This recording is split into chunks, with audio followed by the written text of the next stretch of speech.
I figure you don't have anything on me that I don't have on you, so I'm calling your bluff. Wait a minute. The only thing you have to decide is whether or not I leave behind a message for Casper that you are still around. If you want me to keep my mouth shut, it's gonna cost you some dough. I figure $1,000 is reasonable, so 1, 2.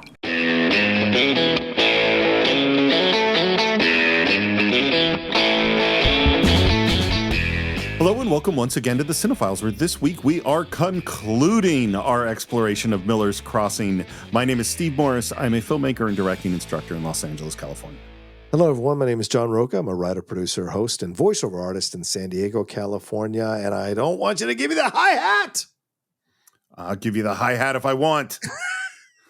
And before we get going, we should say that we couldn't bring you this exploration of Miller's Crossing or any other film without the support of the incredible people on patreon.com/thecine-files, as well as our subscribers on Apple Podcasts. Thank you so much for your support. We hope that you're enjoying your ad-free versions of the show. And of course, our Cine-Files shorts. In fact, we just recorded one just now that will have come out a couple of days ago on the Beatles announcements from Sam Mendes. And John wanted to talk about that. And he knows I'm a Beatles person and wanted to talk about that too. And the only way to listen to that short on the Beatles is by going to patreon.com/thecine-files or subscribing through Apple Podcasts. There you go. And another way you can support us here on the Cine-Files is when you listen to those commercials that happen in our shows. If you see a product or hear a product that you want to try out, using our code is really important, especially when we're talking about so many of these services that sponsor us here on the channel every once in a while. And that includes BetterHelp and what have you. There's a lot of these places. And so if you're considering it or you're on the fence about it, helping to support us by subscribing to those services and products and using our code is super important in helping them to keep coming back to support us here on the Cine-Files, like Hims and all these other places that support us here on the show. And where we left off with Miller's Crossing is that Bernie Birnbaum, who Tom was kind enough not to kill in Miller's Crossing, had turned up again, threatened Tom's life, and is essentially blackmailing him for the horrible crime of letting Bernie live. That's where we are with Bernie Birnbaum. And after a scene where Tom fails to run after him with a gun and basically falls on his face, Tom ends up back at the Shenandoah Club to talk to Ted and find out if anybody is putting out big bets, because he knows that Bernie Birnbaum is back in town. Yeah. Essentially begins his exploration now that he's gotten embarrassed by Bernie.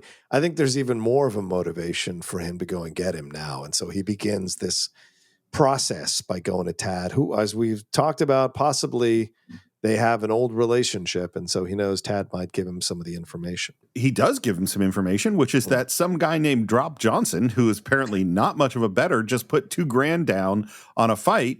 And obviously that's a clue that, the fix is in and maybe Bernie is working with him. And just as they're talking about that, just like they did at Casper's club, in come the police because, John, it is a raid. That's right. All of a sudden. I love these little moments throughout the movie where you're like caught up in the storylines that are happening. And then all of a sudden there's a thing to remind you about what is really on the line here. And we see mirror scenes, right? Like we just mentioned earlier in the movie when they attacked Johnny Gaspar's place as he was about to get his butt kicked by Tic Tac. Here we go, another situation where Tom is in Leo's place, and here come the police to knock things over. And I love Tad saying, "Did you bring them with you?" It's hilarious. Well, and I love the cop. Hello, Tom. Neither rain nor wind nor snow. That's the mailman, Odell here. That's the mailman.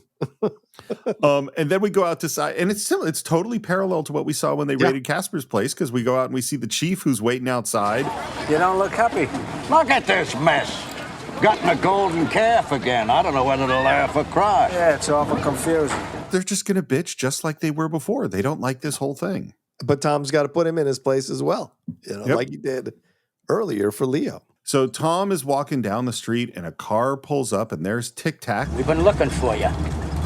I'm busy. Hop in anyway. You can't hijack me, Tic Tac. We're on the same side now. And rather than agree, the car swerves right back in front of him and they push him into the car. And who is sitting in the seat with him but Eddie Dane? This is where we start going into the stakes of things getting higher and higher and more dangerous. I get you, smart guy. I know what you are. Straight as a corkscrew. Mr. Inside-Outski like some goddamn Bolshevik picking up his orders from Yegg Central. I love all that dialogue.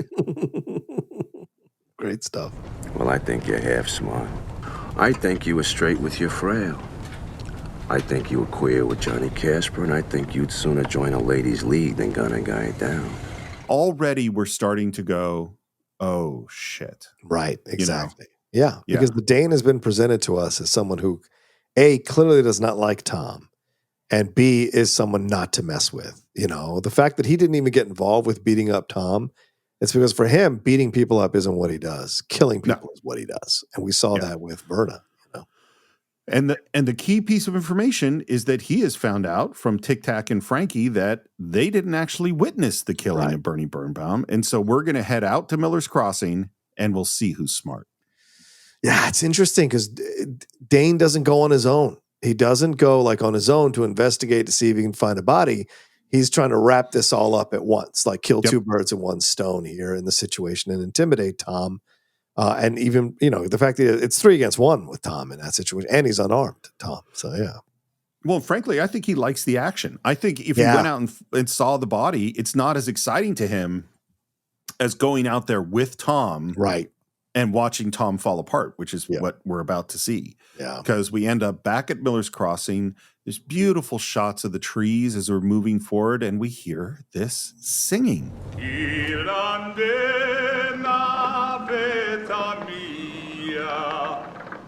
That's just surprising and fantastic, I think.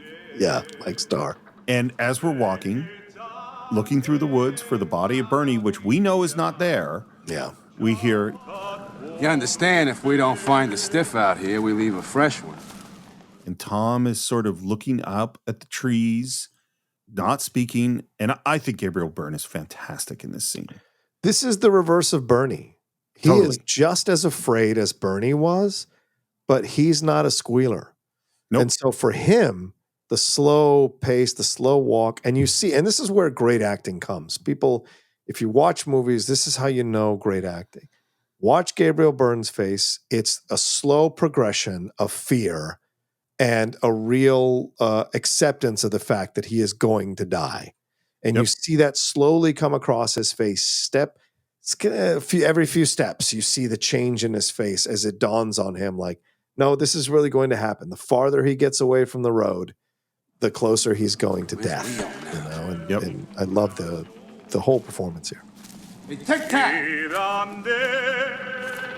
You ever notice how the snappy dialogue dries up once a guy starts soiling his union suit? And Tom looks up at the trees. He looks over at Frankie, who is like, you know, peeing. Yeah.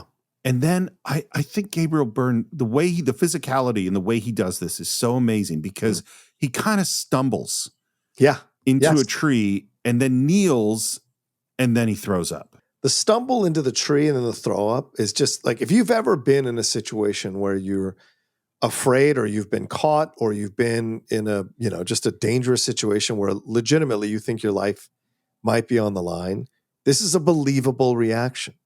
You know, when that fear that comes with a wave of nausea, it's so believable how he does this, you know, and the reaction just makes you feel even more empathy for Tom in that moment because the Dane seems almost insurmountable. Well, and I think this is exactly what the Dane was waiting for. I mean, I think he gets off on this. Okay. There's nothing out here. Because he knows he's won, you know? Right. You know, Tom throwing up has obviously proven exactly what the Dane thinks. There is no Bernie Birnbaum body out here. He didn't kill him. He let it go. He's dishonest. He's setting Casper up. Every single thing that the Dane believed about Tom is now proven true. Right. And that proof lasts for like 3 seconds. Dane pulls out his gun, tosses Tom's hat away, grabs his hat, tosses it away. Toss it away. So he doesn't have a hat, so he's not in control. Yes. Think about this, smart guy. When we hear Tanky time. And we see Tic Tac and Frankie with, you know, handkerchiefs over their faces, and we cut to a body. Yeah. It looks like Bernie Birnbaum with his face shot off. Yeah. And the person most shocked by this whole thing, of course, is Tom. Exactly. Now, when you saw this the first time, what did you think? Did you think it was Mink, or did you think it was Bernie, or what did you think the first time you watched this? I certainly didn't think it was Mink. Okay. It never. I'm just totally confused. I like, what happened? Did someone else bring Bernie out and shoot him? But why is he in the same outfit? I was just completely confused. What about you? Yeah, no, me too. I was so confused because I'm like, who is this? Whose body is this? This feels a little convenient that they would have a body in the woods that's dressed like Bernie. So in my mind, I didn't quite put the pieces together, obviously, until later in the movie when Dane figures out who it actually was, right? And so to me, this is a thing. I was like, oh my God, what does this mean? Told you to put one in his brain, not in his stinking face. I love TikTok's laugh here, or Tic Tac's laugh here. Yeah. That kind of breathy, slightly evil gangster laugh that he's doing, scoffing at the death of a body. Because to him, it's nothing. Because Tic Tac's a bit of a sociopath. So totally, he just thinks it's all funny, everything that's happening. And so we fade out and we come back to a finger moving along a mailbox where we find the name Clarence Johnson is obviously the guy we're looking for. We head down the hallway of a not so nice place and go into a room where there is this big guy reading the funnies. Oh, Drop. Oh, the Cats and Jammers. Which, of course, is a reference to a comic strip. Yes. And this guy, Drop Johnson, I don't think he's the smartest tool in the shed. That's how I feel about him. No, and it's played by Mario Tedesco, who was in Leon the Professional. He played Tony's barber. He was in Hudsucker Proxy as well. So, had a bit of a career doing some stuff there with some interesting directors. He was in Home Alone 2, Lost in New York. He's the cab driver in that. He was in NYPD Blue, 5 episodes of the Cosby Mysteries. But then sadly passed away at the age of 46 in 1996. Oh, wow. So, yeah, didn't live long. And judging from, his size and his general overall look in this film, you're not necessarily that surprised. But a very memorable scene here with him and Tom. I think he shows so much of the Coens' ability to cast faces and appearances. Yes. Like yes. He is just that guy. We know who this guy is right from the minute we see him. Yep, Drop Johnson. So, you didn't see Bernie Bam Bam before he was shown across? No. Seen him since? Which I think is a great, did you see Bernie before he got killed? Did you see him after he got killed? It's a great set of questions. And then he asks about the fight. You got a lot of money on tomorrow's fight. That your bet, or you placing it for a friend? No. It's my bet. I just have a good feeling about that fight. And then he notices the hat that's sitting next to him, places this hat on Drop Johnson's head. That hat doesn't fit at all. No. So here's something I read, which I don't know if it's true or not, but I've tried to put it. First of all, the authentic approach to this whole scene is fantastic. I mean, the fact that they got an old box of puffed rice, for God's sakes, the old milk, as you said, the Cats and Jammers and the paper, even him taking the hat, you're seeing this larger naked woman. So that's what passes for Playboys back then. Like, all of it adds to the authenticity of this character without that character even needing to say a word. Right. But the way Mario Tedesco delivers Drop Johnson's lines add to the overall energy of this character that works so well, because he's clearly a big dude who's got a little bit of he's a little body, a little voice inside of a big body, right? Because the way he even responds, no, I feel good about that fight. He's not a guy who's like, no, I feel good about it. What do you need? What do you care? So he's more a guy that gets pushed around by everything in the world, which I like. And the hat thing, though, is what I read about, is like that. Some people have speculated that that's Mink's hat, and that he left there telling Drop the bet, and that's why the hat doesn't fit on Drop Johnson's head. And that's why Tom went over and grabbed the hat, because it's Mink's hat, and he knew he was there, and references Bernie. So it's an interesting clue. And I don't know if it's true or not, but it makes me think like, oh, how much was Drop Johnson involved with Bernie and Mink and all of this kind of stuff? How much more they were involved in than you might have thought, I always assumed it was Bernie's hat. Yeah. Could be Bernie's hat, possibly. But I'm literally like scrolling through the movie to see a picture of Bernie's hat to see if it actually is the same. I think it's a bigger hat, so I don't know if it would necessarily. Yeah, I don't know. Yeah. And I don't think John Turturro has a ridiculously small head. Who knows? Right, exactly. But it's clearly something going on with the hat. And then we cut to the Sons of Aaron social club. And we're going like, what's going on here? And cop runs up, breaks a window, throws in essentially a bomb, and a huge line of cops are outside of this building. They're all hiding. And then there's this explosion and bodies are flying out and cops are watching all this thing. And then... All right, anyone left in there, come on out, grab an air. You know the drill. Guy comes out waving a white handkerchief. And this cop standing there just opens fire on him. Yeah. And that cop is Sam Raimi. Yep. Sam Raimi. Giggling Sam Raimi. I honestly don't entirely... This is a scene I don't think the movie needs. Oh, yeah. It's like, I mean, it is a big scene where we're seeing more violence, but none of our characters are here. We're not... I don't feel like this advances the story. That's my feeling. Yeah, it's an interesting moment because it's clearly, the Sons of Aaron is clearly an Irish club, so they're going after Leo's places. And I do like the guy coming out with the old school megaphone. I want out. I think that's a cool little moment. But yeah, these guys coming out and then Raimi shooting them. It's for brutal laughs, but then also to show that Leo's not backing out because they shoot out of that area and shoot Sam Raimi dead. But yeah, it just kind of shows you that there's still a battle going on. But I agree with you. It's a bit of a break from the moment in the woods and the moment with Drop Johnson until we get to the next thing. But do we really need it? I think you're right to feel like we could cut this out completely. It doesn't really advance anything.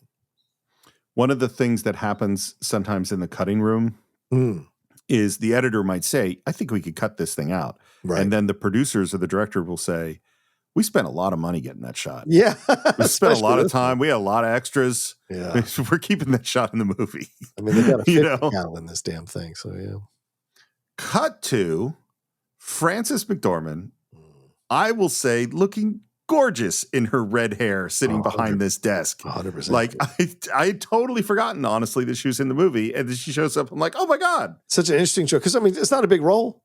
No. But she clearly was, this is probably just her having fun. And they gave her a day or two on the set, for insurance or whatever. But yeah, she's really good in doing what she does here. And we're outside the mayor's office, and Tom, doesn't wait to be announced, goes in, and we walk right in on an argument between the mayor and the chief of police and Johnny, who's sitting behind the mayor, and Johnny, about hiring some of his, I guess, cousins to be assistants in the assayer's office. Yeah. For the cousins city. who don't even speak English. Johnny, needless to say, this office will do anything in its power to assist you and your cousins. So they are saying it's not that we're not going to commit these crimes and have all this kind of corruption, but John, there's a way to do it the right way. Yeah, I mean, like there's a code among thieves, for God's sakes. What are you doing here? But of course, Johnny Gaspard is hard scrabble guy. He's not for these traditions or ethics or whatever, and he doesn't like it, and so that's why he insults him right back and talking about Leo and all this kind of stuff. And Leo ain't running things, it get really strong to push back on him, right? But the mayor, that's why he's the mayor. Very political, rides the outbursts of anger, because certainly Leo probably had outbursts of anger a few times dealing with the mayor, and he's always delivering everything at a certain level of, hey, I'm trying to do what's best here. I think I'm trying to get you to understand, So I love that you're having the back and forth between the two of them. And when he tries to use Tom as an ally, it does not work out for the mayor. Tom, can you explain it to him? I can put them in public works, but I can't. You can do whatever the hell Casper tells you. I don't remember all this double talk when Leo gave you an order. Tom. What I think is really interesting is that even though Leo is a criminal, and I don't think Leo was well educated. I don't think he went to college. I don't think he was an elite in any way. I think he came up from the streets too. Right. He feels like part of the establishment. And maybe it's just because he's Irish, and so is the mayor, and so is O'Doul, the chief of police. And so there's been like the power of the Irish gangs in this city, and so he feels like that. Right. Johnny is an upstart and feels like an upstart. Right. And is therefore extremely sensitive to the hi-hat, to being slighted, Yeah. And Tom understands that. And I think that's why Tom goes so hard on them at this moment. Absolutely. And he wants to keep the connection going with him and Johnny because he's waiting for that moment to turn Johnny against his own people, or get the jump on Johnny in some way. So what's the mayor? What's sacrificing the mayor to Tom? It means nothing to him. Yeah. And Johnny kicks the mayor out of his own office, which I like, sits behind the mayor's desk. And then I love, just the attention given to Frances McDormand as she exits the room, swaying her hips. Yeah. I'm sure she had fun doing this part. Yeah. Do you think Tom and her ever hooked up? Because she gives him a little like semi-wink totally. as she walks out. Yeah. I 100% think they hooked up. I think, and this is what's great about great actors, is with a little line and a look that it kind of sets, these two have a history, I'm sorry, kid. I heard about your little ride this morning. Yeah, well, sorry don't fix things. We could just as easily have missed Bernie's corpse as stumble over it, and I'd be dead now. So it's gotten back to Johnny, the little trip with the Dane, and that's as much of an apology as I guess Johnny Casper can give. Well, I think this is another scene where you see the respect between them, right? Because Johnny is legitimately apologetic. He's not apologetic for show or for shits and giggles. You can tell he immediately changes. And there's Jon Polito in the performance. And he's sad and he's saying, I'm sorry, I heard about the thing. And he's like, and Tom has to keep playing this angle of like, he's really in Johnny's corner. So he has the sense of anger that you would have if you had been screwed over by a guy you've been trying to support here recently. And so he plays his part, Tom, so well, so that Johnny is buying even more into the fact that he really did hurt Tom's feelings. So it's a really smart play by Tom to play it this way. So it makes Johnny want to reach out more. It makes Johnny more open to what Tom is about to do, which is about to pour that elixir of deception into Johnny's ears about who did what and who's working with who behind his back. So it's well played by Tom in the back and forth, but it also adds a bit of, I feel nothing but tragedy for Gaspar. Yeah, he's not a good guy, clearly done some terrible things to get to where he's at, but there's a genuine affection he has for Tom that Tom manipulates and controls and takes and abuses and uses for his own needs. But you can tell that the way Jon Polito plays Johnny is that Johnny actually cares for Tom. And so there's an interesting back and forth there that makes you feel a little more sympathetic for him, as opposed to Leo, which, he cares for Tom and all that, but Leo's kind of adult, whereas Johnny could have been a fantastic a leader of these gangs. Well, and Johnny actually cares in his own fucked up way about doing the right thing. Right. He is not just looking for his advantage. He is actually trying to go, is the Dane on my side or is he not on my side? Is Tom on my side or is he not on my side? And then do the right thing based on that information. Now, of course, Tom's lying to him continually through this whole thing. Right. Whereas Leo is not trying to do the right thing. Leo is trying to protect Verna and sometimes trying to protect Tom and protect himself. If we get right into this stuff on the Dane. So here's a rumor that Bernie ain't dead. These stories pop up. Any stories about Bernie being alive that Dane's made up himself. And again, like an attorney. You don't know that.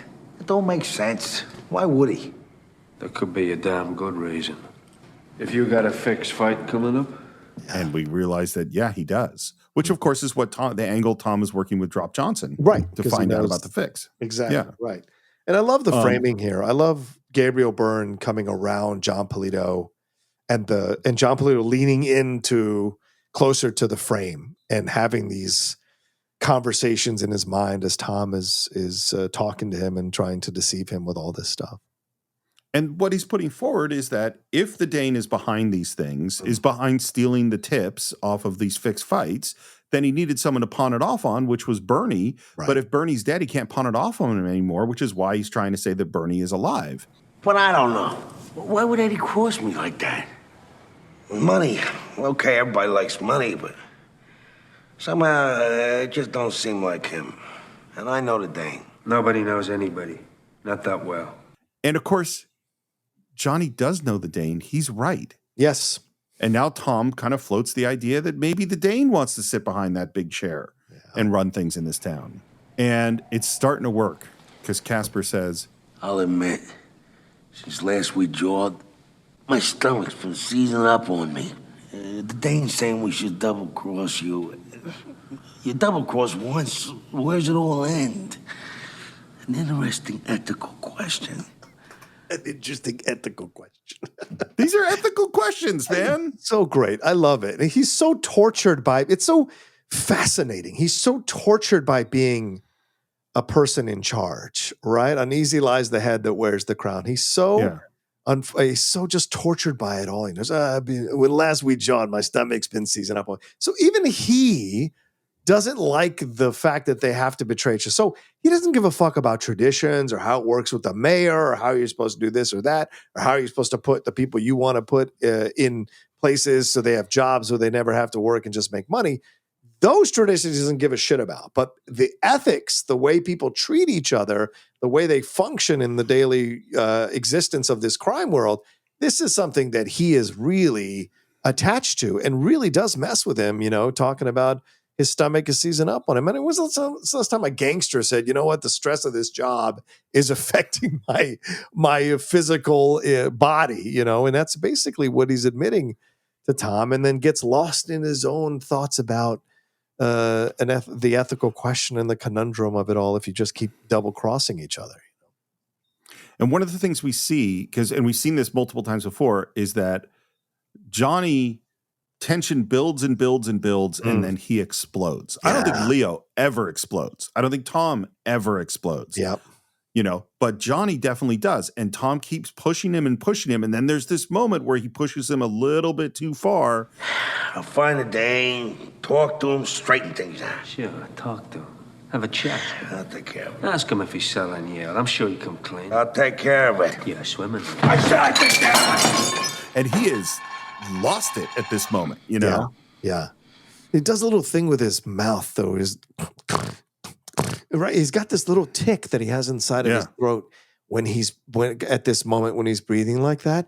And I love the movement of Tom to quietly put his hand on his shoulder, just like the Dane did in the first scene. The Dane does it from behind. Tom is doing it to him from the front. Ironically, it's the Dane who would do it to his face, but it's Tom who is the one who's betraying him who does it to his face. So it's an interesting switch in how Tom and the Dane are two different people, but Dane is actually the one who's the most scrupulous of the two if you're looking at someone who is a deceiver versus someone who isn't, and Tom isn't. And that hand he puts on him is in essence playing to Johnny's feelings for Tom, which Tom knows Johnny has in terms of friendship.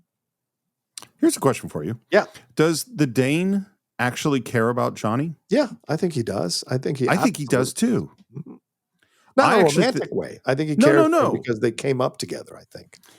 Well, and I think, and again, we don't know that much about the Dane, but I don't think the Dane's after the big chair at all. No, absolutely. I think he's content being Johnny Casper's right-hand man.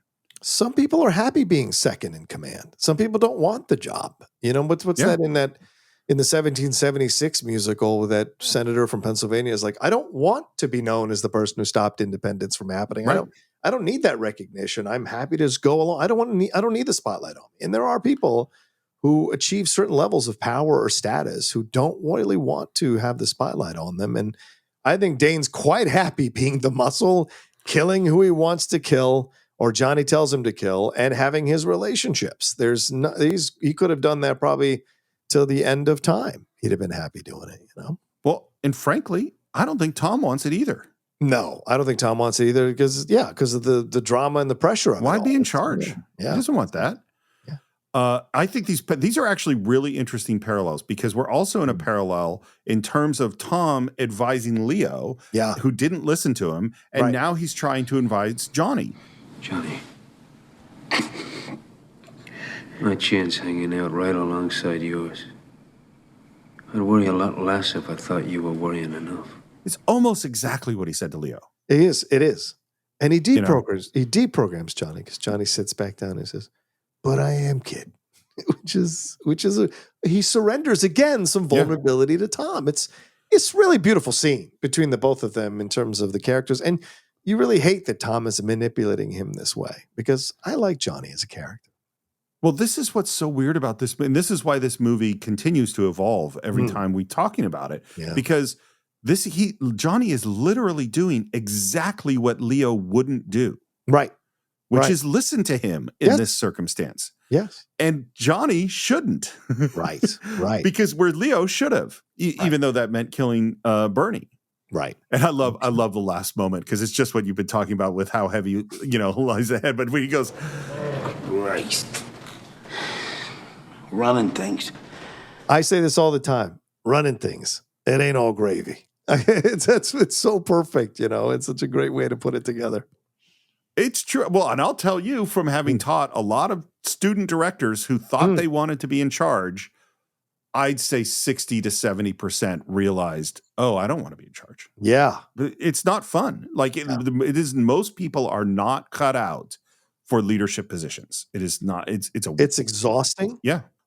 People are going to continually ask you questions and demand that you have answers. And then they'll judge you for the answers that you make. And most of us don't want to be in those circumstances. Most people want to criticize the person in charge and not be until they're the person in charge. And then when they're the person that's in charge, they're all of a sudden like, oh, this is what it feels like. Oh, these are the things I didn't know about that I had to deal with and the pressures and what have you. Because those people you were a part of coming after the person in charge, now they're coming after you.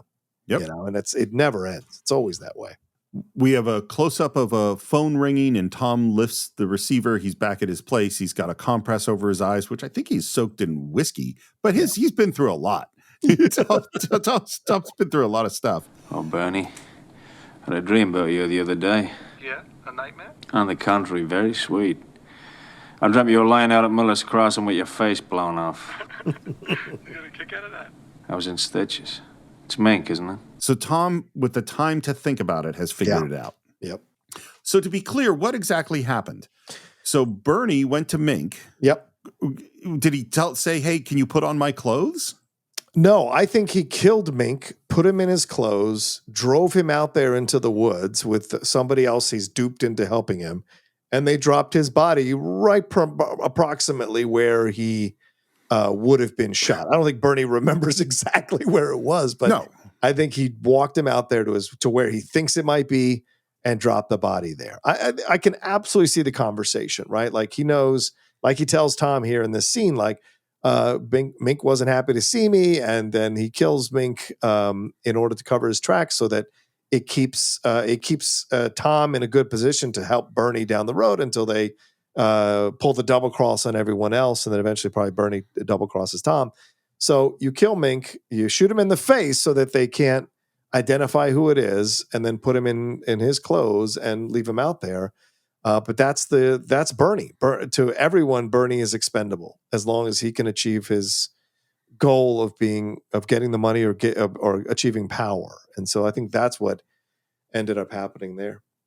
I think you're right. Although in my brain, of course, we have no way of knowing. I think he had somehow was so brilliantly manipulative that he convinced Mink to put on his clothes before taking him out, because the blood splatter would be better if he was wearing the right clothes before you shot him, and then took him out. And then at the last moment, Mink suddenly realized, oh shit, I'm going to die right as he's shooting him in the face. That's actually a great point, that he could have convinced him some kind of sexual thing or whatever to wear his clothes, and then boom, that happened. That's actually a really good point. I hadn't thought of it that way. We also find out that we confirm that it was Mink that killed Rugg, and then Tom lays this on Bernie. I figure you don't have anything on me that I don't have on you, so I'm calling your bluff. Wait a minute. The only thing you have to decide is whether or not I leave behind a message for Casper that you are still around. If you want me to keep my mouth shut, it's going to cost you some dough. I figure $1,000 is reasonable, so 1, 2. Of course, Bernie is flipping out on the phone. Like, wait, what? What are you talking about? What? Yeah, he didn't see this angle coming. And then, as seems to happen a lot in this movie, he walks outside of his apartment, immediately gets punched in the face by some guy in a purple coat. Yeah. And they beat him up because he hasn't paid his gambling debts. Right. Swifty Lazar. He owes some money. But they're very nice about it at the end. Lazar said he's sorry about this. It's just getting out of hand. He likes you, Tom. He said we didn't have to break anything. It's okay. Tom, there's no hard feelings. And I love the genuine affection that comes across from this guy. In the next moment, he goes, Christ, Tom. He knows that. Yeah, he's almost offended that Tom would even say that. Like the way he says it, right? Like, Christ, Tom, he knows that. Like, it's just like kind of, we all have our jobs and our duties to play out. He's got a reputation to uphold, so you got to take a few punches here just to keep it honest for everyone else. And Tom, you don't have to say hard feeling because we know you understand the game. So yeah, I love that little moment as well, brother. I think, and again, this is just me rethinking things as we're talking about this film, but I think this moment is one of the keys to the movie and also the keys to how the movie is manipulating us in ways that we're not aware of, which is, I think this moment of Christ, Tom, he knows that, is a huge part of why we like Tom, is that because everybody treats him as this person that is trustworthy on some level. Yeah. That when Tom is not angry about the people beating him up because of his gambling debts, we go, oh, Tom is honorable. And the fact that they go, oh, yeah, we know that you're honorable in this way makes us Team Tom. But we literally just came out of a scene where he's manipulating a guy to get multiple people killed and lying to Johnny in exactly the same way that he acted when he was not lying to Leo. Yeah. And I go, oh, and this is something that you've said, and I'm turning much more to your way of looking at it. How bad a guy is Tom? Yeah. Should we like Tom? I think I enjoy. That's the thing you have to be aware of when you watch movies and plays as well, right? Steve, is like liking the actor and the performance is not the same as liking the character, right? You have to be very clear. You know, today I tweeted out about. Literally was going to say the same thing. I saw your tweet. I knew you were going to go there. Go ahead and explain the situation. Somebody from the Daily Beast, I don't know the reviewer, they reviewed the new production of Glengarry Glen Ross that is up on Broadway now. With our friend JG went and saw that a couple of days ago, which has all these fantastic actors being a part of it, like Kieran Culkin and Bill Burr and others. And the person in their review said that was offended that they kept the dialogue in its original form with some of these racist comments and some of these sexist comments and what have you throughout. And he was offended by the fact that that was left in there, even though the San Francisco production did not include a couple of the Asian stereotype comments in there. But the thing is, you're not supposed to like these guys. These are terrible dudes working in a dead-end job, trying to lie to people so they can steal their money and buy land that doesn't exist or buy properties that don't exist. These are not good people. So the properties exist. Wait, the properties exist. They don't exist. None of those things exist, man. I don't think any of those things exist. But like the Glengarry leads, all of that stuff, it's all stuff to like get you to sell this crap. And then if you're taking money from people essentially and not giving them what you say you're going to give them because they're dirty salesmen, right? Yeah. And at least that's the way I've always seen it. I've always seen it. They're not selling real shit. And so they're not good people. So the fact that they say racist stuff makes sense because they're not good people. And if you start shaving down the racism or the sexism or whatever they're saying, then you're making these people more likable. And that's not the point of the play. So don't get the performance confused with the character. I like Al Pacino's Ricky Roma and Glengarry Glen Ross.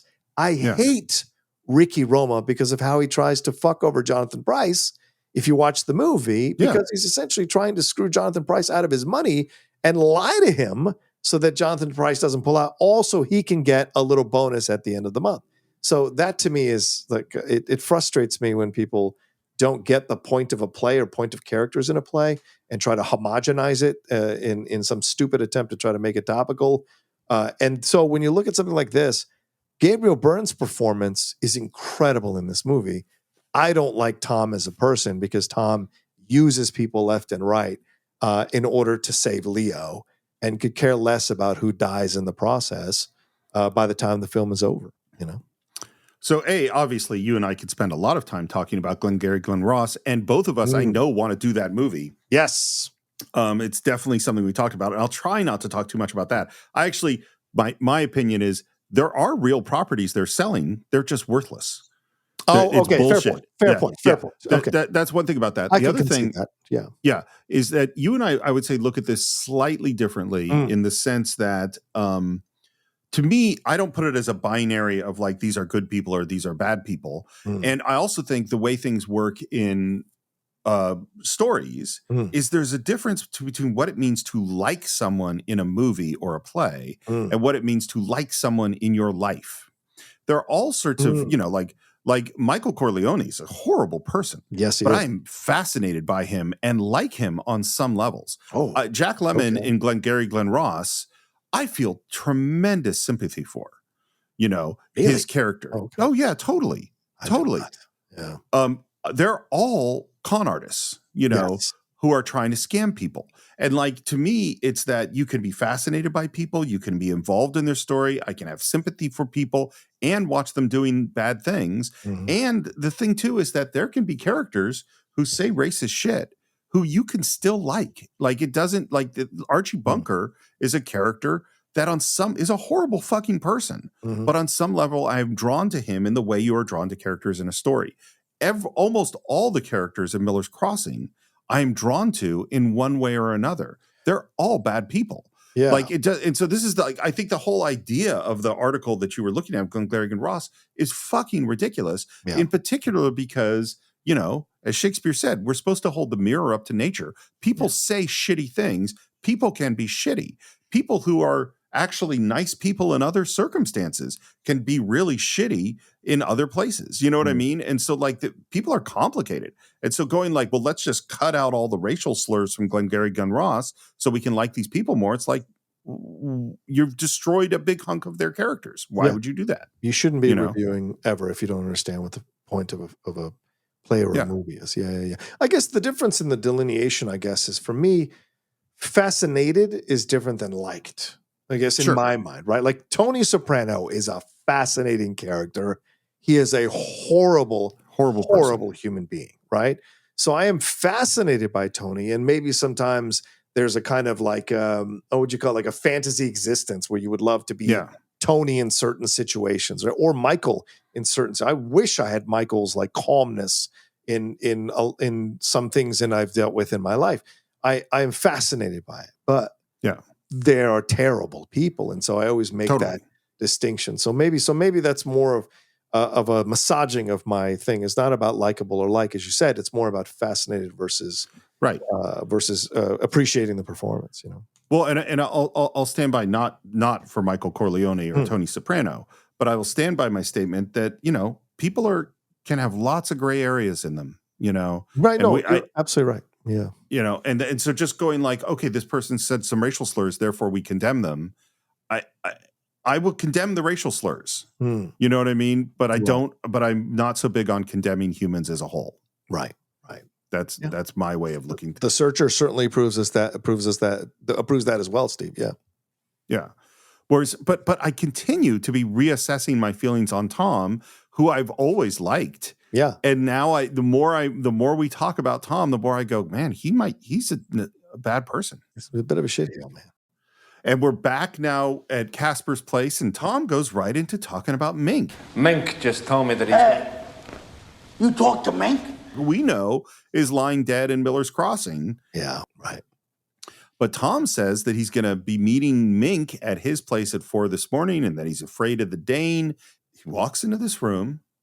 We've been sort of at the door. He hasn't seen the whole room yet. The Leos hold up a whiskey next dump. What? How do you know? That ain't all we know, smart guy. And he turns around and realizes that not only is Eddie Dane in the room, but they also have Drop Johnson, who is looking sweaty and beat up in a chair sitting there. And this scene has suddenly gotten real scary. I love this because this is, to me, I look at it as the descent into hell. Yeah. Like the opening of the door, you get a butler who says no words to him. And he walks through. Johnny meets him, and Johnny's in the dressing jacket or whatever you want to call that, which I think is great. It's a great little character that we wear that. The Mink thing is an interesting situation because Johnny didn't anticipate that. So now Johnny might be questioning what the Dane has clearly just been telling him in that room with Drop Johnson about what Tom's been doing. So now as Tom walks in, you see the fireplace, you see the dark wood. Even when you see Eddie walking past, Eddie is walking as if he's circling like a shark. Well, I don't want to offend you, Steve, but circling like some kind of predator waiting to attack its prey. And right behind Johnny, you see the flames are so high in the fireplace. So you have a beat up Drop Johnson, a Dane predator circling his prey, Tom turning around looking completely shocked that he got suckered here, and flames billowing up there through the fireplace as Johnny starts to sweat. So all of it is our descent into Tom's hell and possibly Tom's death. I followed you this afternoon, and I wondered why Einstein would want to talk to a gorilla. So I grabbed the gorilla, and I beat it out of him. You give me a big guy every time, they break easy, not like you. Not like you. And then when Eddie Dane hits Tom... You killed Mink, you son of a bitch! It sends him across the room. Yeah. You know? Yeah. It was Mink. And by God, I'll hear you say it. Is this how you taught Drop his story? So even while he's about to get killed, Tom's brain is still working. He's still... It's like what we said about Michael Corleone. It's like Tom is always... The only time he really got shook was when he was being taken out to the woods at Miller's Crossing. Yes. Other than that, he's always thinking of a way out. And I love this. I love the cut to Johnny and the slow turn as Johnny's holding that poker or whatever it is in the fire and the flames, and Johnny's face is like descending into this kind of madness as he's watching this all.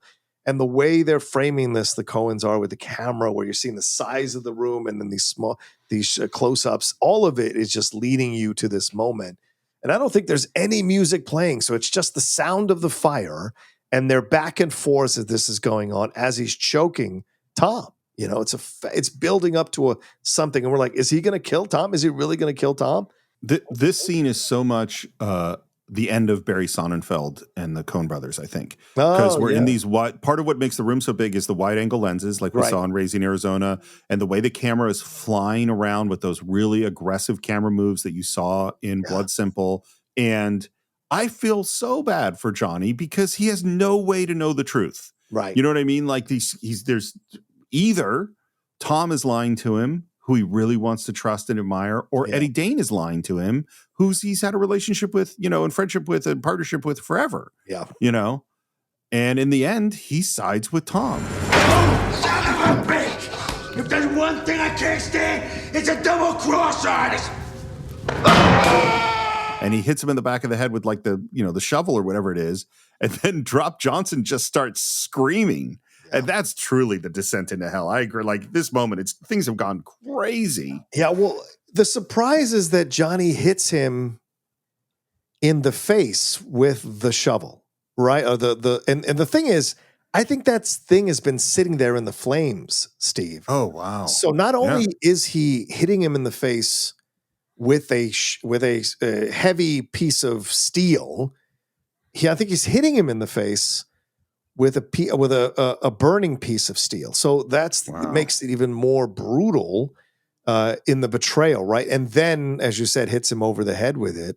So it is a shocking twist, honestly, especially because the last shot we get a shot of Johnny just sitting there watching it happen, and he's almost decapitating Tom with his hands. He's choking him so hard. Oh, yeah. So when the Dane gets hit and gets knocked backwards, and immediately like blood is gushing from his face, you're just standing in a state of shock. And I love that we pull back and we just get a shot, and then he hits him head with a shovel, and then the camera moves close into Tom, and then we get this almost Dutch angle into Johnny in this close-up in this size and sweat and the redness, and then Drop starts screaming with his beating big head with the wetness and the sweat and the redness of the blood and all of that. And so it's just incredible the way they do this. And as he's walking towards Drop, Tom stops him from hitting Drop. And then we get these quick accelerated Dutch angle shots into Drop and then into Johnny, which is such an interesting decision to do that. So like you said, like just even further deeper into hell of what's going on, And so it's amazing, amazing camera work here. And that's why I say this is Barry Sonnenfeld. Like, yeah. We're never going to see this. When we switch to Roger Deakins, Yeah. who again I will say arguably the greatest DP of the history of cinema. Yeah. It's not like this. That throwing, this is stuff you see when you're watching a Barry Sonnenfeld movie of like that camera flying around and it's aggressive with the wide angle lenses and all that stuff. Yeah. It's super fun. And this is where Tom goes back. Now Tom has the advantage, of course, and is like selling his story about Mink, and then he's going to be meeting Mink at 4 a.m. Right. And then Johnny, who has regained some of his composure. Yeah. Look at this, kid. Something I try and teach all my boys. And he grabs that pearl-handled revolver and shoots the Dane in the back of the head. Always put one in the brain. Yeah, with blood like dripping off his face. And again, and as you said, Barry Sonnenfeld speed up into his face, which adds even more to the drama of it all, man. It's crazy. Cut to later, Tom is walking in the rain, and there is Verna. Yeah. What's the rumpus? I was just in the neighborhood feeling a little daffy. What are you doing? Walking.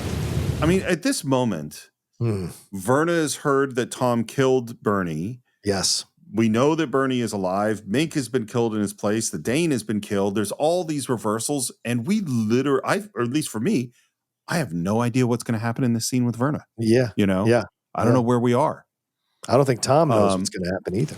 Bernie's dead, isn't he? What makes you think that? That's no answer. I can't tell you anything yet. No one really cares, do they? His friends didn't really like him. He didn't like his friends. Marca Gay Harden's so good, and she manages to play so much vulnerability and so much helplessness and maintain that strength that her and solidity that her character has, you know? Yep, 100%. You're someone to talk. You're a son of a bitch, Tom. You got me to tell you where he was, and then you killed him. And she reaches into her purse and pulls out that gun. I want to know why. What was in it for you? Nothing for me. Giving up Bernie was the only way I could see to straighten things out for Leo. We've talked about this endlessly, but at this moment, do you think that's true? Yes, 100%. And I think Tom didn't know it was true until the situation with Johnny there and the Dane and Drop and everything. Like, it's made it clear to him that that's what the overall goal is, to put Leo back on the throne. But I also think Tom has ulterior motives in all of this as well. Well, that's just what I was going to say. I think if you had asked me before we started this epic exploration into this movie, that I would have said, yes, it's totally true. Tom just, his loyalty to Leo is the most important sacrosanct thing in his life, and that's his motivation. Right. And the more we've talked about this, the more I've gone, I don't even think Tom knows really. I think that's what he's telling himself, but I don't even know. And maybe this goes into, we said this at the very beginning in talking about the Coen Brothers, is that frequently they have characters who think they have figured out a plan or are trying to figure out a plan or are working towards a plan. And that maybe part of the message of the Coen Brothers is there is no meaning in the universe. There is no plan. There is nothing really makes sense. It's just a bunch of people blindly struggling through their lives, trying to figure things out as best they can and putting whatever meaning they can find on it. Yeah. But there really isn't one. You know? Yeah, there you go. Pretty fucking bleak. But in the end, I go, I don't think Tom knows why he's doing what he's doing, really. Yeah. I thought you said you didn't care about Leo. I said we were through. It's not the same thing. Which I totally get. I think that's a really interesting sentence. I don't understand. I don't care. I don't care what reasons you had. You thought you had. And she puts the gun under his chin. He's still alive. You expect me to believe you? No. There's no reason for her to believe him. No. Even though maybe for the first time in the whole movie, Tom is telling the truth. Yep. That Bernie is still alive. That's you all over, Tom. Alive and no heart. And she cocks the gun under his chin and spends a long time thinking about it. And then she drops her head and sobs. And the silhouette of the two of them is just gorgeous. Oh, it's smart. Yeah, agreed. It isn't easy, is it, Verna? And then we see her walk away in the rain as the music plays. It's such a great shot. Even the way she's walking, the kind of slightly bow-legged way she's walking, and it makes her look even more like kind of lost and hangdog in this moment, you know? And of course, later she's going to get back on top. But you see in this moment that she's all alone in the rain. Yeah. Walking home, So, yeah. Even the way she cried, she's like, ooh, ooh, like she couldn't do it because she loves him. She does love him. And I think that's why she can't do it. And Tom, stupidly, because he doesn't understand women, he's like, oh, it's not so easy, is it? It's like, no, you dumbass. It's because she loves you. And she can't do it because she's just lost her brother, or she thinks she's lost her brother. And now she would kill the only other man that she loves in this world. Because she don't love fucking Leo. And so she can't do it. That's why she can't pull the trigger. And then her grunt there where she can't pull it through the tears is her fighting herself, and that she can't do it. And I think that's the moment. I think that's the night that her love for him dies. And it's kind of sad, Well, and I think there's also not everyone's a killer, Yeah, sure. I think she can't, the moment of him saying it isn't easy, is it, Verna? Well, that's exactly what he faced when he had to kill Bernie. It isn't easy to look someone in the face and shoot him in the head, Good point. By the way, the music is just gorgeous here. And it just stuns me that the composer Carter Burwell, that he knew nothing about orchestral scores. He had never done orchestration. He had never worked with, he's a musician, but just because you're a musician doesn't mean that you know how to, write the instrumentation for 5 violins and some violas and the oboe and that, he had to learn how to do that. And and the score is so great, Yeah, agreed. We see a car driving up this tree-lined street, and we get to listen to the tail end of a monologue from Johnny about the best way to shave and the temperature of the water and why. And you just, I love the scene because frankly, I am a person like this. There are Steve monologues about important information that I want to share with you on various topics, and everyone has had to sit and listen to them at one point or another. And I think the same is true with Johnny Casper. Yeah, and this is Michael Bottalucco, who's playing the driver. And for those of you who remember Michael Bottalucco, he was on The Practice as a season regular for I think 166 episodes, and he was in Oh Brother Where Art Thou. Remember, he's was it Babyface Nelson? He's the guy that's that's him. Oh, yeah, that's him. funny. Yeah, he was also in The Professional. He plays Natalie Portman's dad, who gets killed in the opening of The Professional. Wow. So Bottalucco, very successful actor, still working today. He just did Tales of the Teenage Mutant Ninja Turtles, 2 episodes of that last year as a voiceover actor. He was in the Mutant Mayhem movie that was released as well. So yeah, Bottalucco, fantastic character actor who's worked for years and years and years. Yeah. Johnny goes inside. Tom comes up and basically tells the driver, hey, you can go home. I'll take care of all this. And then Tom turns towards the sign on the door, which says the Barton Arms, which of course is a reference, as we said before, to Barton Fink.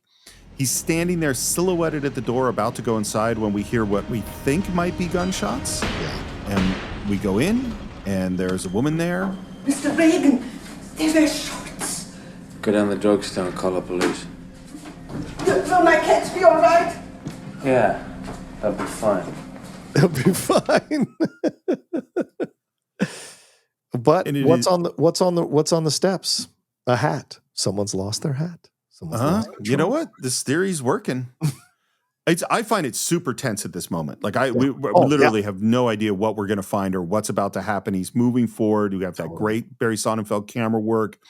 The camera goes up as he comes up the stairs, and then he sees the face of Johnny Casper dead, his head coming through the banister. I hope I'm using this word correctly. An ignominious ending for... I believe you've used that word perfectly. For Johnny Casper. And I'm sad too, because I wanted one last death scene with Jon Polito, but no, this is how life is sometimes. As you just said, Steve, it's random and it makes no sense. And in this moment, you just see poor Johnny, who's been suckered this whole movie, just dead there because Bernie got the jump on him. The man he wanted to kill from the beginning is the man who kills him. Well, and now we see this was a perfect setup in terms of 4 a.m. at my place. He sent the 2 people there ahead of him one of them's going to kill the other. I get it. You set me up. Anything to avoid a little dirty work yourself, huh? Don't you know he get it and not me, or didn't you care? Did Tom care who got it? I don't know, because the way he walks into the place it makes you think that he's nervous about the result, like who got shot, who didn't get shot. He looks worried about it, right? It's only when he turns the corner after he's seen Johnny that he smiles with Bernie. So I don't know, right, if he was nervous about it or not, or if that was done just for us as viewers to be caught up in the drama of who shot who, you know.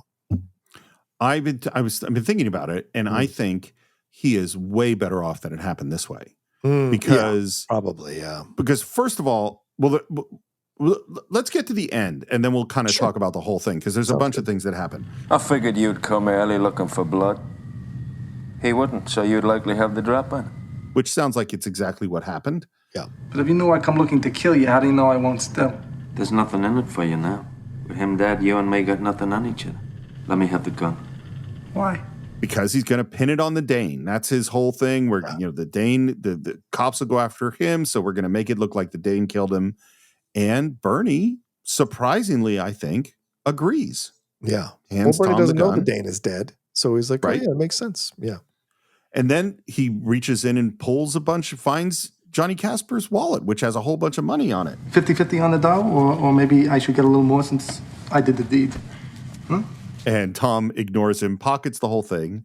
Bernie very obligingly goes, okay, you keep it. I want you to have it. Ever the opportunist, Bernie. Oh, my God. Bernie, we can't pin this on the Dane. Let me ask you this.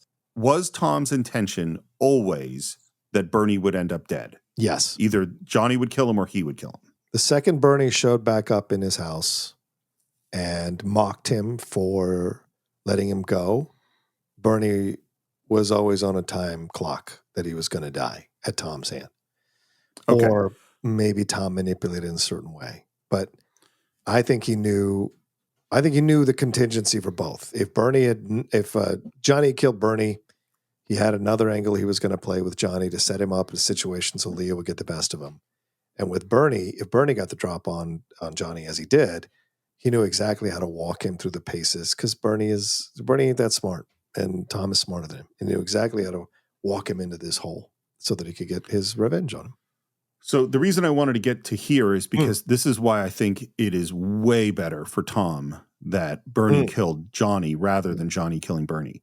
Right. Because for several reasons. The first is he wants to kill Bernie. Yes. 100%. You know, the second is it's way easier for him to deal with a Bernie who's still alive than a Johnny who's still alive. Because if Johnny had showed up and killed Bernie, he would have known not only that Bernie was alive, but therefore that Tom lied to him. And therefore he just killed the Dane for no reason because of Tom's double cross. So now he is, if Bernie is dead and Johnny is alive, Tom has now walked into a scene with an outraged Johnny Casper, and we know what Johnny gets like when he's filled with rage. This is a dangerous fucking guy. I think Tom is in deep shit if it goes the other way.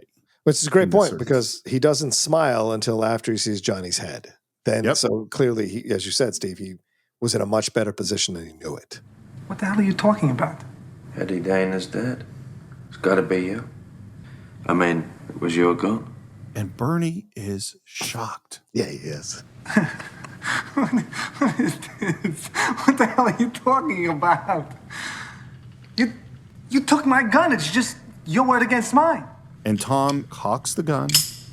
Not necessarily. Bernie's starting to get nervous. Yes. Are you crazy? We're square. You said it yourself. We got nothing on each other. And I love that Tom says, yep, we are square. We do have nothing on each other. He's completely agreeing. And Bernie, I don't think Bernie can comprehend what's happening right now. Because it doesn't, the angle doesn't make sense. And Bernie has always been able to like play the angles with the people who also play angles, right? And so he thought he had Tom figured out.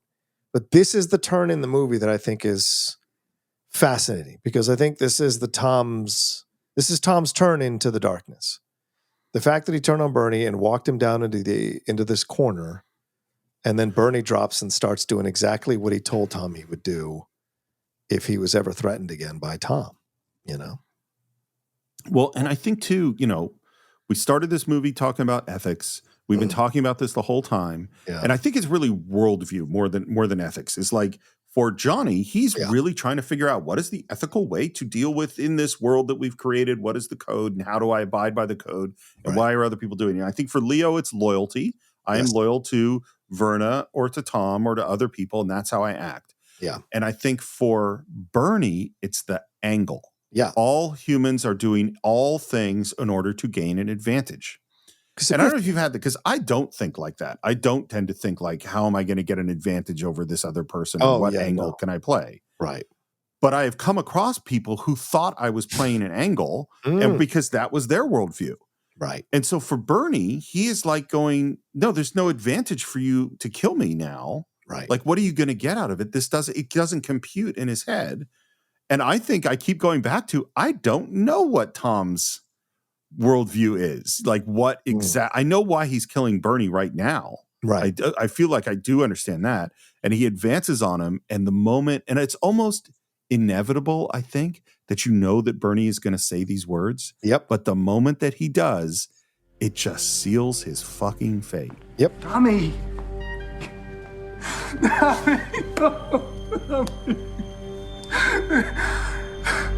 Look in your heart. Look in your heart. And like he really thinks this is going to work after what he said the last time. And I think he's more earnest and authentic here than he was in the woods. I think in the woods, he is just crying and screaming. He's emotional. He's doing all of these things because he's just using it as a tactic. But here, it's more desperate when he falls to his knees. He's not loud about it. He's crying, but he's authentically crying because I think he genuinely believes this time that Tom is going to kill him. Where I think he used the tears in the woods thinking he could manipulate Tom, I think this time he really does believe that Tom is going to kill him, which is why he's begging in a much more grounded way than he was begging like flailing in the woods, and which of course he was right to believe Tom was going to do it because he does. What's so funny, and this would be something where I would love to, if we had John Turturro to ask him this question or ask the Coen Brothers this question. And of course, they would never answer this. Yeah. But I actually see it. My gut is probably the exact opposite of yours, and I have no evidence for this. Because my gut has always been that him freaking out at Miller's Crossing is a full panic. It is real. It is like he is real, seeing his own death. It's just total freak out. Yeah. And this is more like he can't quite get his head around fast enough the reality of this. And so he's trying to channel what worked the last time. Right. In a fake way, but is failing. But there's no way. I mean, your interpretation is totally valid. It absolutely could be that way. And unfortunately, Turturro is never going to fucking tell us what he was really thinking. Yeah. But he says, look in your heart. And Tom, without hesitation, says, what heart? It's a great shot, too. You notice Tom has the hat on, Bernie does not, and he kills him. Yep. And I think it's a beautiful shot through the head, like the shock on Bernie's face, like it actually happened. You know, it's the blink Torturro does, all of it is like a final character beat for Bernie that he got outmaneuvered or he got outconned or outgrifted by someone else, and he just can't believe it. And he can't believe that it was Tom of all people. I also think this is just such a perfect example of truly powerful plants and payoffs, emotional plants and payoffs. Oh, yeah. Like we talk about, like if you watch Back to the Future, there are a million plants and payoffs. There's nothing emotional about going from the Twin Pines Mall to the One Pine Mall or whatever it is. You know what I mean? It's a plant and a payoff, and you get a little thrill out of it, but it's not emotional. Whereas the look into your heart, what heart, after Marca Gay Harden has said you don't have a heart or you don't care about anybody. We've had conversations about these friends not caring about Bernie. We watched him not kill Bernie the first time. We had him say to Verna, it's not as easy as it looks killing someone, and now we're back and he says no. It's so resonant with all of the themes and Tom's character and questions of ethics and right and wrong and who is Tom, and all that stuff happens in this moment. This is a deep, profound emotional plant and payoff. Yeah, 100%. 100%. And then there's a low angle as he goes into his room. We stay in the wide shot. He gets on the phone and says, Tell Lazar I got his money. Yeah, all of it. I want to place a bet on tonight's fight. is the bet he's placing on the fixed fight? Yes, 100%. We're back at the Shenandoah Club where he's talking to the guy who punched him earlier, whose name I think is Terry. Well, thanks for coming, Tom. Leo's real anxious to see you. Yeah, I happened to be near. And we hear that he's got O'Doul and the mayor back in over there. And then we hear... Hey, they're planning the shinny tomorrow. You can stop by. Another one of our wonderful anti-Semitic slurs. But that means that Bernie's funeral will be tomorrow. I like the way Terry says that. I like the way... We're playing the Sheena tomorrow. It's almost like he's trying to be like, hey, Tom, we're cool now. If you want to hang out with us, he's just kind of like from the guy who punched him and said, if you say, if you mess with Leo more and I'll say plenty. So now as the guy's like, hey, are you okay? Do you need a drink? You good? Oh, I'm embarrassed. Leo's yelling at the O'Doul and the mayor, but maybe another time is better. He's trying so hard to be back in Tom's good graces. It's just an amazing 180 from that guy. It's fantastic. We cut to a gravesite, and there we see a rabbi, and Verna's there. And I love that Leo, who turns around, is wearing a yarmulke. Yes. Which I'm assuming is the first time he's worn a yarmulke. Probably, yeah. And Tom is walking up. Big turnout. Drop dead. And blasts right by him, walking down the street. And what I thought of, and I don't know if you thought of this, is right out of The Third Man. Oh, the end of yeah. The Third Man at the Great gravesite, call. and there's a very specific shot of the woman walking by. Right. What's his name? Joseph Cotton. Yeah. And they had to be thinking that. That's a great point. Yeah. Also, it mirrors Francis walking by him in the mayor's office. Exact same position. Oh, yeah. And You're right. except she's telling him to drop dead, whereas Francis was giving him the wink of, Right. Let's hook up sometime. Yeah. She's under a lot of strain. Well, at least she didn't hit me. Glad he came, Tommy. I think Albert Finney's warmth and gratitude is palpable in this scene. Yep. Because he thinks everything's cool now on some level. And I love the moment where they realize she's taking the car. I guess we're walking. Guess we are. And they start walking. Leo says, I think a little sheepishly, We're getting married. Congratulations. Funny thing is, she asked me to tie the knot. I guess you're not supposed to say that. It doesn't matter. Congratulations. Thanks. why did Verna ask Leo to marry her? Because this is it. Like I think she's done with Tom. She's lost Bernie. And so for her now, she is going to move into this other phase of her life where she becomes this very hardened person. And she wants that to start as soon as possible. And so she also wants to make sure she has power. And so, I mean, she's a grifter, like Tom said. Yeah. So immediately grifting Leo to marry her because she knows Leo's going to do whatever she wants.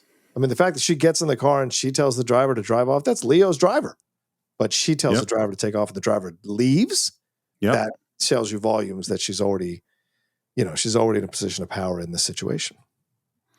I think she thought that Tom was her one chance at love, at a romantic relationship. 100%. And when that's gone, she went, okay, I'm going to make the practical choice. Yep.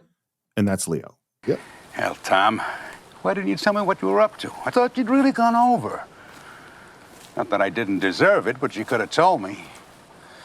Telling you what only your queer things if it had... There just wasn't any point. The implication, I think, and what Leo believes is that this whole thing that led to Johnny's death and Bernie's death was all part of Tom's master plan that he had concocted. Right. I don't think Tom hadn't figured all of this out at the beginning. No. I think Tom was figuring it out as he went along. Yep. I mean, and 2 or 3 times, as we saw, Steve, Tom was caught on his heels. And if things hadn't worked out a certain way, and people hadn't believed him and did critical things and did certain things in critical moments, he'd be dead. You know, if Johnny believes the Dane, Tom's dead there on his floor, right? Yeah. And so these little things had to work out a certain way for Tom to succeed by the end of it. Well, and he didn't know that he wasn't going to kill Bernie, which was going to lead to Bernie betraying him, which was going to lead to him setting up Johnny to meet Bernie, pretending it was Mink. He didn't know. He didn't know. There was no way he could know any of those things were going to happen. Right. But Tom thinks that he did, and there's this moment too, which brings up another question, which is Leo says, I guess you picked that fight with me just to check yourself in with Casper. The fight that Tom quote unquote picked with Leo was when he told Leo that he was sleeping with Verna. Yeah. Has Leo now convinced himself that Tom wasn't sleeping with Verna? I think that's why he sheepishly says we're getting married, because he knows that her and Tom had a relationship. And I think he's trying, he wants things to be cool between him and Tom. So he just kind of sheepishly says, yeah, we're kind of getting married. It's his way of like getting tacit approval, but also deferring to Tom or being somewhat subservient to Tom in that situation, because he knows Tom had a thing with Verna. So that's what he's being respectful to Tom in a way, I think you're probably right. I think that is what it is. But part of me goes like, I think that over the course of the next 20 years, Leo is going to reduce the idea that Tom slept with Verna or had a relationship with Verna to being almost invisible in his brain. Like he is going to slowly but surely block that out. Probably. Yeah, that it never happened or whatever. Yeah, probably. But, and then this next line from Tom lines up a lot with some of the things we've been talking about in terms of motivations. I don't know. You always know why you do things, Leo? I think that goes to everything we've been talking about, these motivations, Yeah. And Leo's response, because he is a simple guy. Sure I do. It was a smart play. Fine. And then Leo grabs Tom, turning him into an over-the-shoulder shot, and with real affection and need, I think, says, Jesus, Tom, I'd do anything if you'd work for me again. I know I've made some bonehead plays. I know I can be pig-headed sometimes, but damn it, so can you. I need you. And things can be the way they were. I know it. I just know it. John, can you think of a more sincere statement of affection and I want you back in my life than what Leo's just done here? I mean, and nothing solidifies the fact that these two, were clear. I'm not, how can I say this correctly? They're not in a homosexual relationship. No. They're certainly in a love relationship. And Leo's the one who suffered the betrayal because of Tom's relationship with Verna. But Leo is the one that wants the relationship more than Tom does. Even though Tom did all of this to put Leo back on the throne, in the end, I think Tom realized that that's not where he wants to be. And so Leo turning around and saying all this stuff, which is exactly what an ex-boyfriend or ex-girlfriend would say to their significant other who's left them or broken up with them. It's like, geez, I'd do anything for you to come back, and put things the way they were. I know I'm an idiot, but I'll be better. I promise. Yeah, I'll Trust be better. me, come be with me. Yeah, exactly. Yeah. And then, and this is to your point, and I think you're right, is that he does talk about the Verna thing and says, as for you and Verna, well, I understand. You're both young. Damn it, Tom, I forgive you. And at this moment for me, because I really like this Tom and Leo relationship. Particularly the first time I've seen it, I'm like, great. And Tom is going to go back with Leo and they're going to be a team again. And isn't this going to be great? And Tom says, I didn't ask for that and I don't want it. Goodbye, Leo. So this is a great moment at the end of this scene because I think Leo would have gotten what he wanted if he hadn't said, damn it, I forgive you. Because what he's essentially saying to him is like, I'm being the bigger person. Right. And Tom doesn't really like people to feel like they're better than him or the bigger person compared to him. And so I think in that moment, because you can see Tom's face, Tom is like, he's missing Leo too. And when he says like, I'd do anything to get you back, you can tell that that's working a little bit by what Gabriel Byrne is doing as an actor. But it's when he says, I forgive you, that he immediately changes face and says, I didn't ask for it, I don't want it. So it's very clear, like, Tom, I'm not going to be, you don't forgive me. I forgive you. Like, it's not how I work. Right. And so I think in that moment, Tom realized very clearly what I think he's been thinking about for some time now is that he doesn't belong in this relationship. This is not the relationship for him. And gives him essentially the kiss off, as Leo did to him when he beat him up. You know what just hit me that had never occurred to me until you were speaking, but I feel like I've found one more little piece of Tom's character. You know, one thing that Tom really doesn't like?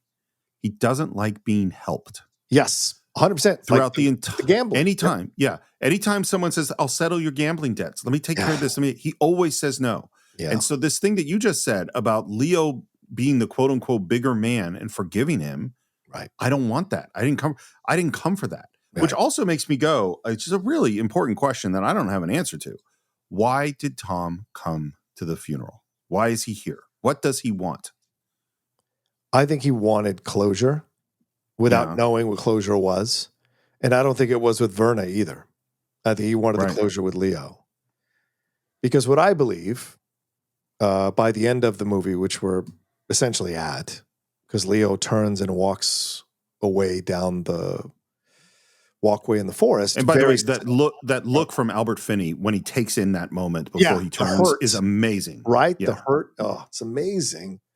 And then he turns and walks away, just like Verna did in the rain. Mm-hmm. Leo walks away alone as Tom is standing there. And we get the slow close-up on Tom, and he adjusts his hat and then lifts his head again, and we go underneath Tom as the final shot of the movie. That, to me, is Tom is now a gangster. Tom is no longer the second in command anywhere anymore. And I believe the descent into hell in Johnny's office, the surviving almost being choked to death and decapitated in essence by the Dane, getting rid of Bernie, killing Bernie with a headshot straight up, face to face, the death of Johnny, and the loss of Verna. All of this leads to, I think, Tom now. If the story was to continue, there was a sequel, I think Tom comes to take all the power away from Leo and assume his rightful place, running that place. That's what I think by the end, which is why he adjusts his hat the way he does. That's my belief. I think that absolutely, totally makes sense.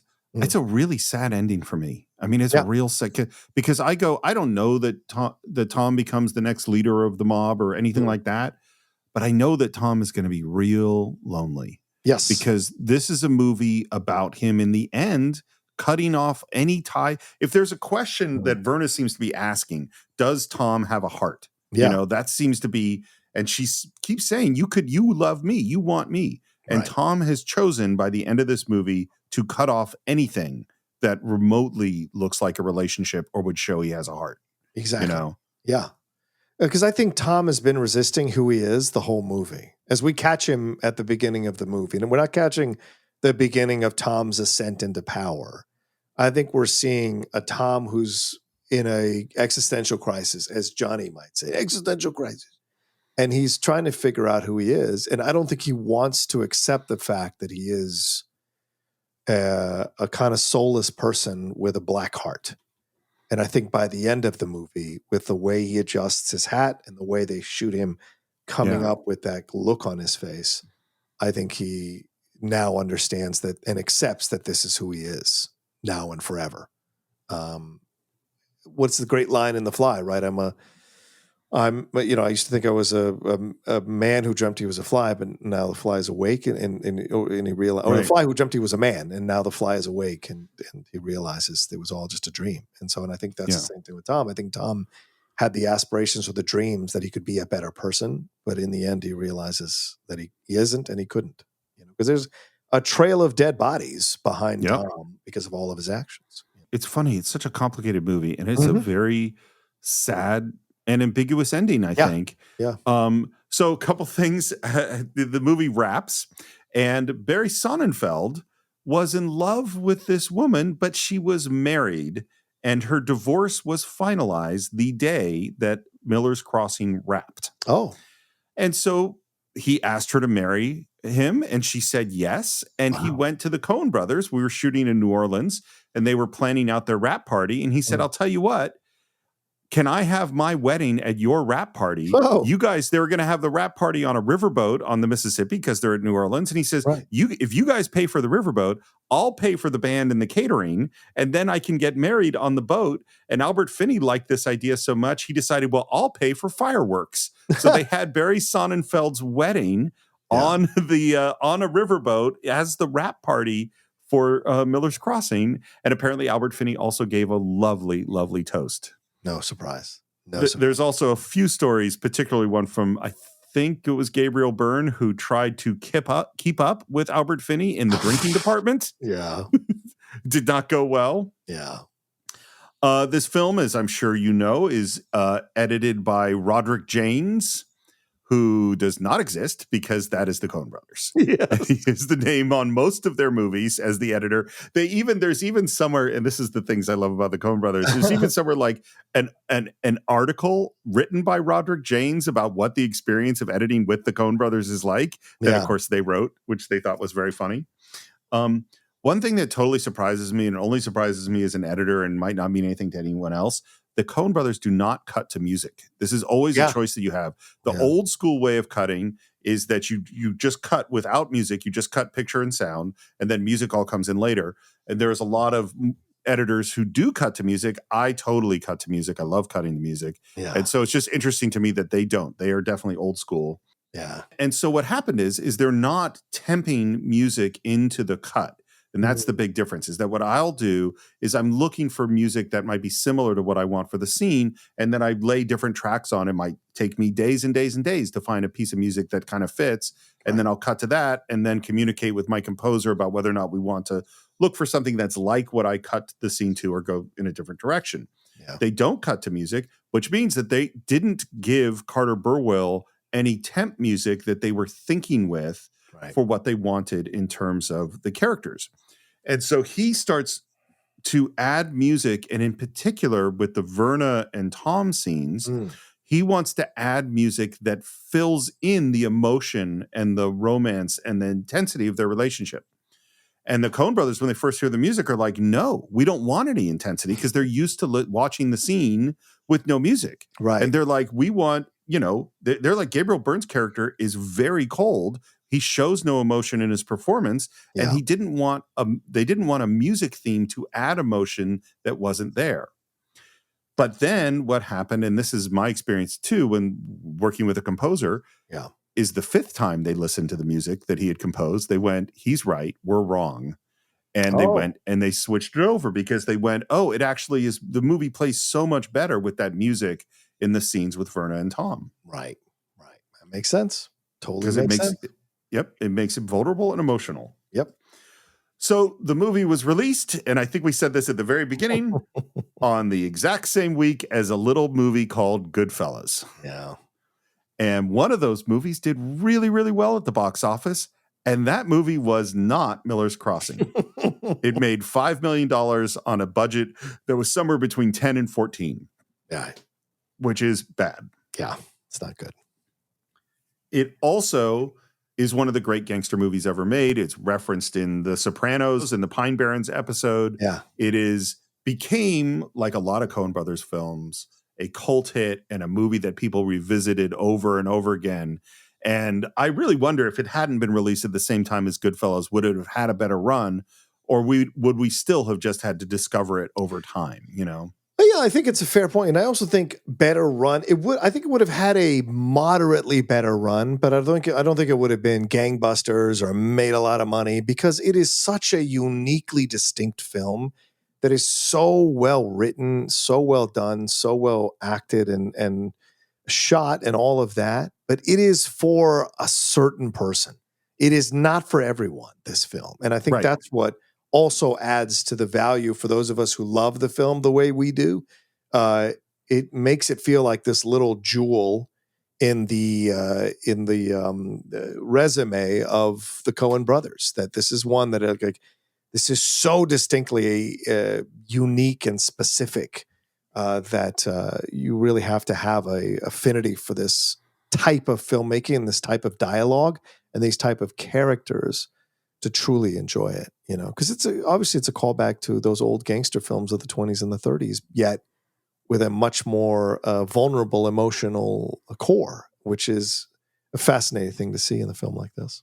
So I think I'll give my final thoughts first. And here's what I'll say, because we've said most of it in the course of this. If you had said to me, before we started this, how long is your exploration of Miller's Crossing going to be? I would have looked at it and went, well, we mostly do 2-parters. Now it'll be 2 reasonably short 2-parters. Well, we're in 3 parts. They were not short. This one's middle length. Yeah. And the reason is because there's actually so much here. I mean, in addition to the great performances, in addition to the beautiful period costumes and the locations, in addition to Barry Sonnenfeld's great camera work and the great score, in addition to all those things and a tight script that we really like, what slowed us down so much was continually asking the questions, why? What is going on? What does this mean? What is happening with Tom? What are the ethics of this situation? Why does this character do this? And what's so great, and this is one of the truly signs of a great film, is that we kept digging and we kept not getting to the end, and we kept discovering new stuff.